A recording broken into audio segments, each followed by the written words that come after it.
Hey basketball coaches, today we are going to be breaking down some of simple sideline inbounds plays that you can run with your team. Let's get down to the clipboard and let's check these out. Okay, so in this first play, what we're going to have is player 1, he's going to be popping towards the half-court line. Player 4 is going to turn around and set a screen, and player 5 is also going to be setting up a screen next to player 4 as well.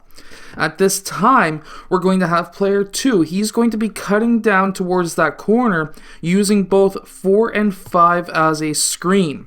Now, at this point in time, we need to get that ball into player 2. Of course, he could take that shot and he could also drive towards the basket. But what we're going to have now is player 3, he's going to be looping up around, or he's just going to be getting inbound, and player 1 is going to be going towards the point.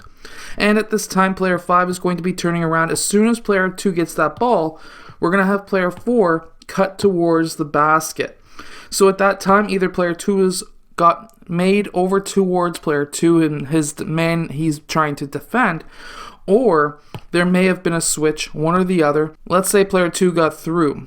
Player 4 is now cutting towards the basket, and at this point in time, we're going to have a pass into player 4, and player 4 is going to go in for that layup. Now in this next play, what we're going to have is player 4, he's going to be setting a screen down to player 1. This is great because, of course, we can easily set up just a simple offense afterwards and we can continue from there. But what we really want to focus on is, of course, player 5 also setting a screen down for player 2. And now we're going to be having player 1 pass over to player 2. Of course, player 1 and player 2 could also take shots from the three-point line. Those are all options. But now we're going to be having player 5 as well as player 4. They're going to be setting up a screen for player 3. We really want player 3 to be our top shooter. Player 3 is going to be setting or using players 4 and 5 as set screens, and he's going to be popping out towards this side where he could take a shot. Now, very easily, we could just easily set up an offense with player 1 or 2 having the ball, but having this next option is very valuable because, of course, we could take that shot, but we are also in, if he's not open, a very easy way to get into a 4-out or into a 5-out offense. Very, very simple, very, very easy. Now in this next play, what we are going to have is players 5, 4, and 1, our bigger players up top. They are going to be setting a screen, these two players, for player 2. Player 2 is going to run in between, and they are going to close in on that defender before he gets through. We're trying to get that ball to player 2. There's a reason behind this, because now player 4 is going to be setting up that screen for player 5. Player 1 is going to be setting up a screen for player 5 as well. And this is going to be a staggered screen. Player 5 is going to cut towards the basket. Now, player 2 is going to pass player 5 the ball for the layup. Hopefully that is an option that is there. But we're also going to have secondary and third options. So next, if player 5 is not open, we're going to now have player 5 pop out towards the opposite side.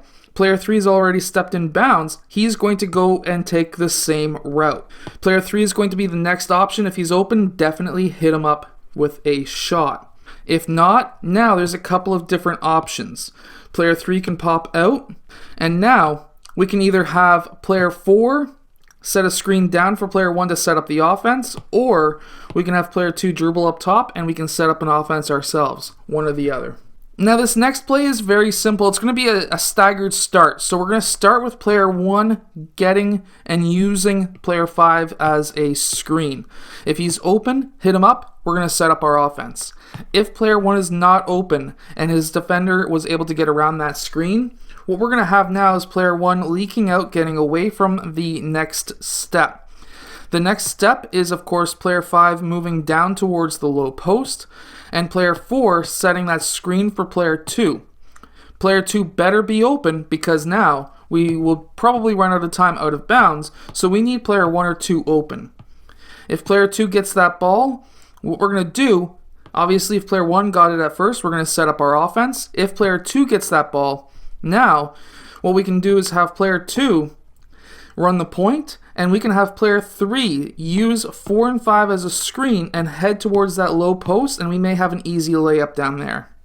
If not, we can set up the offense. Now, of course, these are more advanced than what you would use with 6, 7, 8, 9-year-olds, but if you're running a really young team or a beginner team, these sideline inbounds plays should be tough enough for them to get really smart in basketball when it comes to setting screens and learning offenses and learning sideline inbounds plays, because we have to not just teach our players skills, but also the smarts behind the game.